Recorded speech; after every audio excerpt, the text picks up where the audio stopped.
Alors, les voyages. Quand on va à la fac, on veut souvent voyager, on se dit souvent trop cool, ça me permet de voyager. Mais on ne sait pas comment s'y prendre. Alors, je vais d'abord vous parler des universités d'été parce que c'est le moins connu, je pense. Je pense que personne connaît les universités d'été. Alors, comme son nom l'indique, c'est une université ouverte l'été. Je vous apprends rien. Sauf que c'est dans un autre pays. Pour l'espace de 3 semaines, vous apprenez comment ils vont à la fac dans d'autres pays, ce qu'ils étudient, mais en accéléré, vous étudierez pas tout le programme parce qu'en 3 semaines, clairement, c'est pas possible. Moi, par exemple, je suis allée à Londres l'été dernier, pendant 3 semaines, pour faire cette belle université d'été. Vous êtes avec vraiment des personnes de tout pays. Moi, je sais que j'étais avec des Allemands, donc je comprenais rien, c'était cool. Mais c'est vraiment bien. Bah après, c'est si vous êtes féru de cours, hein, parce que souvent l'été, vous êtes là pour vous reposer, en fait. Voilà. Il n'y a pas beaucoup de gens qui vont à l'université d'été, mais je pense que c'est une expérience à faire une fois dans vos années fac. Donc Erasmus, je pense que tout le monde sait ce que c'est. Enfin, tout le monde a entendu parler d'Erasmus un peu. Alors Erasmus, c'est vous faites votre fac, mais à l'étranger, et les pays changent en fonction des facs. Je sais que nous, on a pas mal d'échanges avec le Canada, donc avec Vancouver et Québec, je crois. Après, on a beaucoup de pays européens. Les plus prisés, généralement, c'est l'Espagne et l'Angleterre. Voilà, je vous cache rien. Parce que bah, c'est les pays les plus communs entre toutes les filières.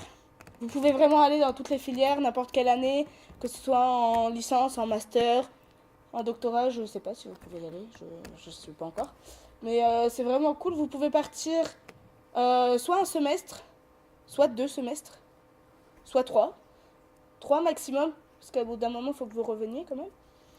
C'est mieux. Souvent en L3, vous avez un stage à faire, je vous en parle juste après. Souvent en L3, ils partent en Erasmus le premier semestre, dans le pays où ils veulent faire leur stage. Comme ça, le deuxième semestre, ils sont déjà dans le pays pour faire leur stage. Nickel, ils n'ont pas besoin de bouger. Du coup, le stage. Alors, stage obligatoire à l'étranger. Et pas à l'étranger dans une entreprise française. Voilà.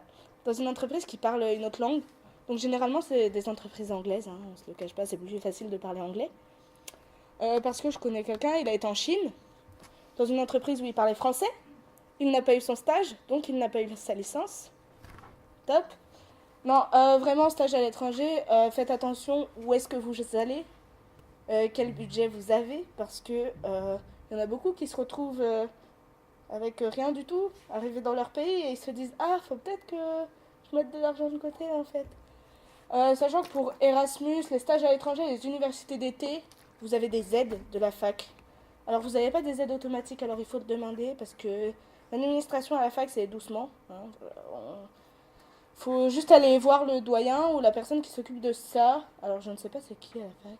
Si c'est le doyen. Et vous avez des bourses en fonction de vos revenus, des bourses de mobilité. Généralement elles sont assez élevées quand vous partez en Erasmus ou en stage à l'étranger en fonction du pays. Par exemple je sais qu'au Canada, parce que moi j'ai envie d'aller là-bas en stage, ils donnent 3 000 € pour y aller. Donc c'est plutôt pas négligeable mais je pense que ça va partir assez vite. Et il y a beaucoup d'autres façons de voyager. Il y a des échanges aussi, comme ici. Alors, je ne sais pas s'il faut toujours l'échange avec l'Inde, mais il y a des échanges aussi qui sont organisés. Vous échangez votre place, mais là, c'est vraiment un échange pur et dur. Vous échangez votre place avec quelqu'un d'autre qui vient en même temps que vous dans votre famille.